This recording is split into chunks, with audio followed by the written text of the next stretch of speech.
Operation A-Bomb Test underway. All observers prepare for the blinding flash of the bomb. Ground Zero dead ahead. Bomb bay doors open. 5, 4, 3, 2, 1. In case you pass out, that's tough.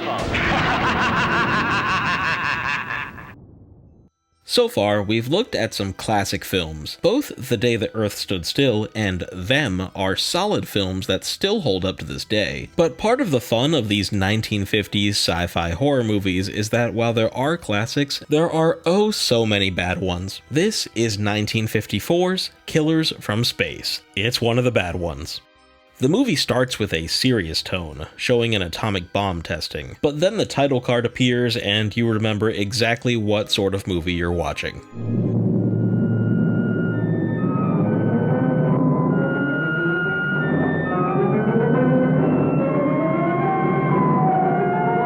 Two military pilots crash after seeing some sort of fireball while on a patrol. While one is killed, Dr. Martin survives, only receiving a mysterious scar and some memory loss. Martin seems to go mad over something he saw during the crash, but what could it be? What are you doing with this? Any special reason for placing it under this rock?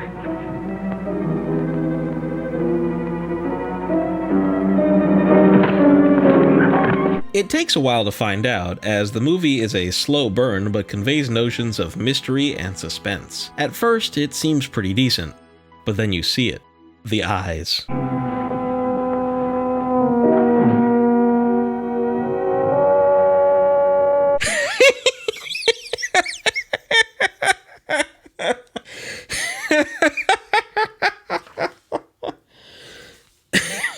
Oh my god, what were they thinking? This is supposed to scare me? These giant googly eyes? Holy shit! At this point, you think to yourself, oh no, what have I gotten myself into? This might be the funniest attempt at a scare I have ever seen. And they really thought they were onto something here. The eyes even made it to the poster. Look at this! I love this one where the clouds look like eyebrows, like the poster's going,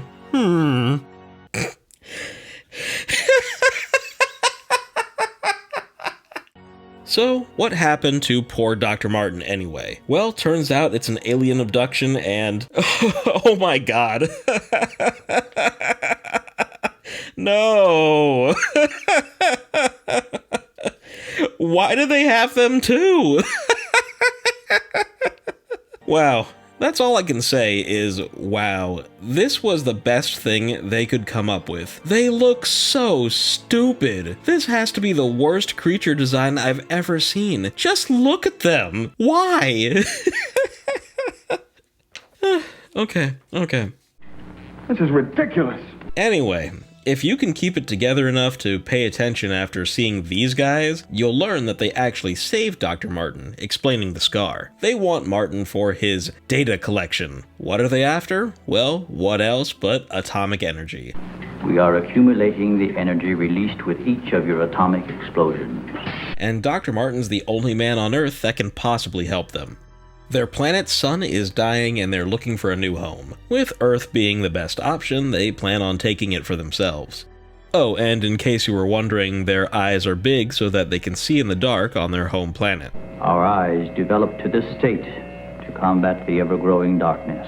The leader keeps all this information on tinfoil so you know it's true. Martin won't stand for this though, and he attempts to escape. He's stopped in his tracks when he discovers the alien's secret weapon to take over the planet. Stock footage of animals, or should I say, mutated giant animals. We are breeding our, shall I say, armies. This giant animal sequence goes on for what feels like forever before Martin manages to escape and figure out a plan. How do you possibly stop these aliens? Well, it's actually pretty easy, just shut the power off. That'll turn the power off for 100 miles. Do as I say.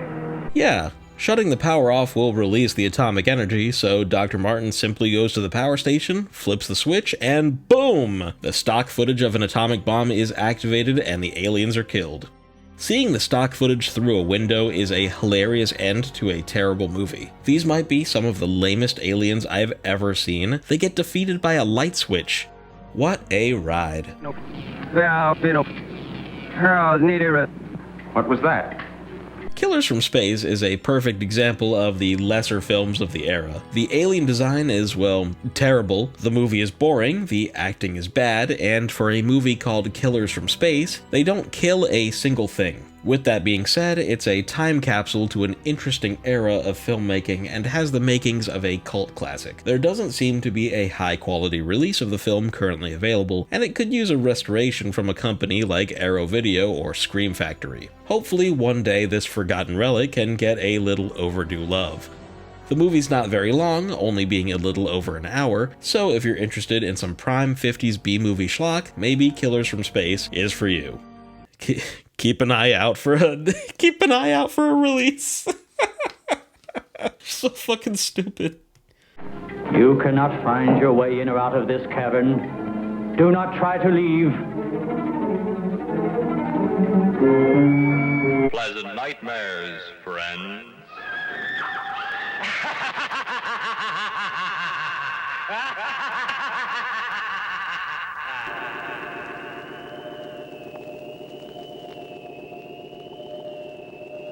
Good midnight to you.